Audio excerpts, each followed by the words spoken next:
നമസ്കാരം, ഞാൻ രജനി അഭിലാഷ്. എല്ലായിടത്തും മൈക്കാകാനാണ് സന്ദീപ് വാര്യരുടെ തലയിലെഴുത്ത്. BJP-യിൽ ഇരുന്നപ്പോൾ കസേര കിട്ടാത്തതിൻ്റെ പേരിൽ ഇറങ്ങിപ്പോയ സന്ദീപിന് ചെന്നു കയറിയെടുത്തു. കസേര കിട്ടിയില്ല, അവിടെയും കിട്ടിയത് മൈക്ക്. എന്തായാലും മൈക്കായ സന്ദീപിന് ചാനൽ ചർച്ചയിൽ കയറിയപ്പോൾ ആവേശം അങ്ങ് മൂത്തു. വിഷയം നിലമ്പൂരായപ്പോൾ അത് പിന്നെ പറയാനുമില്ല.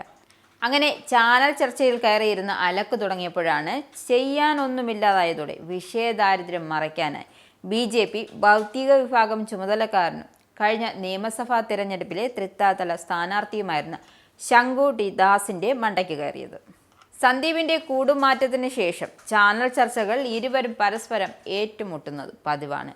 സോഷ്യൽ മീഡിയയിൽ സന്ദീപിനേക്കാൾ ഫാൻസ് ബേസ് ഉള്ളത് ശംഖുവിൻ്റെ പോസ്റ്റുകൾക്കും ചർച്ചകളുടെ പ്രധാന ഭാഗങ്ങളും സംഘപരിവാർ ഹാൻഡിലുകളും പ്രചരിപ്പിക്കുകയാണ് പതിവ്. ഇതിൽ തന്നെ സന്ദീപിനെതിരെയുള്ളതാണ് കൂടുതൽ വീറോറെ ഏറ്റെടുക്കാറുണ്ട്. അതായത് ചാനൽ ചർച്ചയ്ക്ക് ശേഷം സന്ദീപ് കഴിഞ്ഞ ദിവസം ഫേസ്ബുക്കിലിട്ട പോസ്റ്റാണ് സന്ദീപിന് തിരിച്ചടിയാകുന്നത്. 2022 ജൂണിൽ മലപ്പുറം തിരൂർ ശംഖുവിനുണ്ടായ റോഡ് അപകടത്തെ പരാമർശിച്ചായിരുന്നു സന്ദീപിൻ്റെ പോസ്റ്റ്. കഴിഞ്ഞ ദിവസം ആവശ്യമില്ലാതെ ചർച്ചയ്ക്കിടെ വ്യക്തിപരമായി അവഹേളിക്കാൻ ശ്രമിച്ചതുകൊണ്ട് മാത്രം തിരിച്ചു പറയേണ്ടി വന്നത് എന്ന ജാമ്യമെടുക്കലും കൂട്ടത്തുണ്ടായിരുന്നു. മദ്യപിച്ച് ലക്കുകെട്ട് വാഹനാപകടത്തിൽപ്പെട്ടപ്പോൾ ഓടിച്ചെന്ന് കഴിയുന്ന സഹായങ്ങൾ ചെയ്തു കൊടുത്തിട്ടുണ്ട്. എന്താണ് സംഭവിച്ചതെന്ന് പുറത്തു പറയാതെ വളർന്നു വരുന്ന ചെറുപ്പക്കാരനല്ലേ എന്ന പരിഗണന നൽകിയിട്ടുണ്ട്. കടുത്ത മദ്യപാന ശീലനത്തെ ഇരയായിരുന്ന ആൾക്ക് അത് തിരുത്താനുള്ള ഒരു അവസരമായിക്കോട്ടെ എന്ന് കരുതി.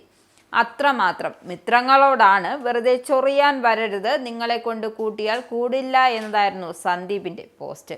അതീവ ഗുരുതരമായിരുന്നു ശംഖുവിനുണ്ടായ പരിക്കുകൾ. 1.5 മാസത്തെ ആശുപത്രി വാസത്തിനു ശേഷമാണ് തിരിച്ചു വന്നത്. കേരളത്തിലെ സംഘപ്രവർത്തകരെല്ലാം ആശങ്കയോടെ കാത്തിരുന്ന തിരിച്ചുവരവായിരുന്നു അത്. ഇതെല്ലാം പലരുടെയും മനസ്സിലുള്ളതുകൊണ്ട് വ്യാപക പ്രതിഷേധമാണ് സന്ദീപ് വാര്യർക്കെതിരെ സോഷ്യൽ മീഡിയയിൽ ഉയരുന്നത്.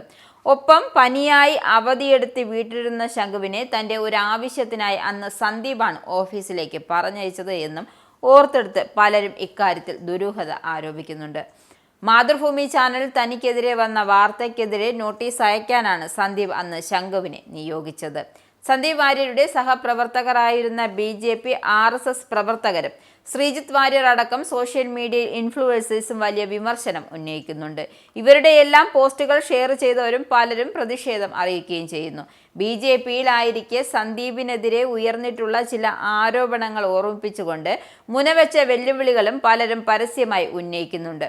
അതിനിടെയാണ് താൻ മദ്യപാനിയാണെന്നും അതുമൂലമാണ് അപകടം ഉണ്ടായത് എന്നുമുള്ള സന്ദീപിൻ്റെ ആരോപണത്തെ തെളിവ് സഹിതം ഖണ്ഡിച്ചുകൊണ്ട് ശങ്കു ടി ദാസും ഫേസ്ബുക്കിൽ മറുപടിയായി പോസ്റ്റ് ചെയ്തിട്ടുണ്ട്. തൻ്റെ അപകടം സംബന്ധിച്ച കേസിൽ പോലീസോ എതിർ കക്ഷികളോ ഇൻഷുറൻസ് കമ്പനിയോ ഇന്നുവരെ ഉന്നയിക്കാത്ത ഒരു കാര്യമാണ് സന്ദീപിന് എവിടെ നിന്ന് കിട്ടിയെന്ന ചോദ്യവും ശങ്കു ചോദിക്കുന്നുണ്ട്. സംഘത്തിലെ തൻ്റെ പാരമ്പര്യം ചോദ്യം ചെയ്ത സന്ദീപിനുള്ള മറുപടിയും ശങ്കു നൽകിയിട്ടുണ്ട്. വ്യക്തിപരമായ ഒരു അഭിമാന പ്രശ്നമായല്ല താൻ ഈ വിഷയത്തെ കാണുന്നതെന്നും അങ്ങനെ വ്യക്തിപരമായി എടുത്തിരുന്നെങ്കിൽ അതേ നാണയത്തിൽ തിരിച്ചടിക്കാനാണെങ്കിലും സന്ദീപ് ചെയ്തതിനേക്കാൾ 10 ഇരട്ടി പ്രഹരശേഷിയോടെ തനിക്കത് ചെയ്യാൻ സാധിക്കുമെന്നും ശങ്കു പറയുന്നു.